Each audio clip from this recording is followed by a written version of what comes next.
It is 7:12 right now, new on Daybreak. More of our conversation with John Green, the best-selling author, multimedia star, who's out with his first new book in 6 years. Very, very highly anticipated, especially on the younger set. He's from Indiana and enjoyed a stop at home on his book tour just last night.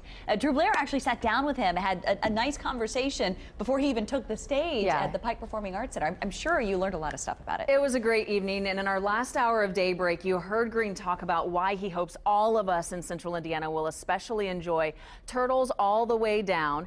It's set in Indianapolis. The story is about a teenager who struggles with mental illness while investigating the disappearance of a fugitive billionaire. The book is becoming a platform and outlet for Green to talk about his own experiences with mental illness around the world and, yes, here at home. It's been fun to travel the country and feel like the book is being welcomed so generously by people in different cities. But of course, the city I care the most about is Indianapolis. Let's talk about the book itself. You've been open recently about its personal connection and the element of mental health. Why is that important for you to talk about and to include in your work? Well, I wanted to write about a kid who's living with OCD and finds it really disabling at times, because that was a lot of my experience in high school, and it continues to be my experience today. This is something that I live with in an ongoing way and expect to live with for the rest of my life.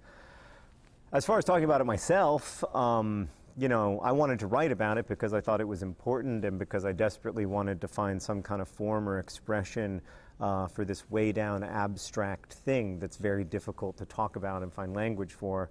But talking about it in my own life as a person, I think that's important, because I think it's important to see that there are lots of people who have fulfilling lives in adulthood while also living with chronic mental illness, that it isn't anything to be ashamed of, it isn't anything to be embarrassed about, and it also doesn't mean that you can't have a good life. You've talked about, in your situation, feeling stuck and alone in your thoughts. Yeah. Something that might be surprising to a lot, especially young fans who are coming into their own and not able to totally connect as an adult, but then with someone who is very much not alone with millions of followers seemingly to them. Right, yeah, absolutely. I think the weird thing about that kind of attention, though, is that it doesn't necessarily ease the isolation. I definitely felt that way when I was younger. I thought if lots of people liked my work, then this sort of void within me would be filled. And that was what I needed in order to have a really fulfilling life.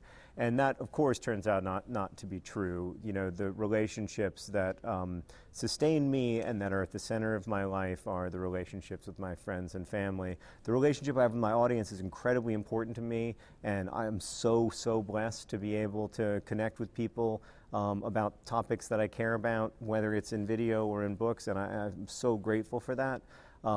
But, you know, that doesn't mean that I don't experience some measure of isolation. I apologize for the double negative, but in general, I find that mental health stuff is a real double negative of a situation a lot of times.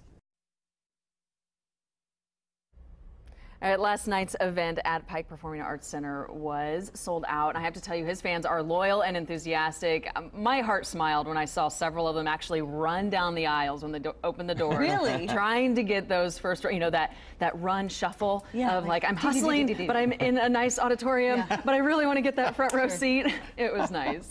With books in their arms, too, because it's been out a few days. It came out last Tuesday, a week ago Tuesday, so the 10th, and they all had this. They all got it as part of their ticket. So they got a baggie that had the cover on it and then the book itself. So. And you're a fan, too, right? I mean, you've read some of his books. I read The Fault in Our Stars, loved it, and I shared with him a personal story in that I was on a flight, picked up the book, someone recommended, I didn't know anything about it. I just trusted that person's recommendation. Start reading, I'm like, Spring Mill Road? Yeah. That's funny. Holiday Park with 2 L's? Okay, this is not a coincidence. Can't be, yeah. What are all these landmarks? And then that's when I realized he was from Indianapolis. Right. I honestly didn't know, and I admitted that to him last night. I'm like, we're proud to have you. We're proud to claim you. Right. Yeah. True, thank you. Sure. It is 7:17.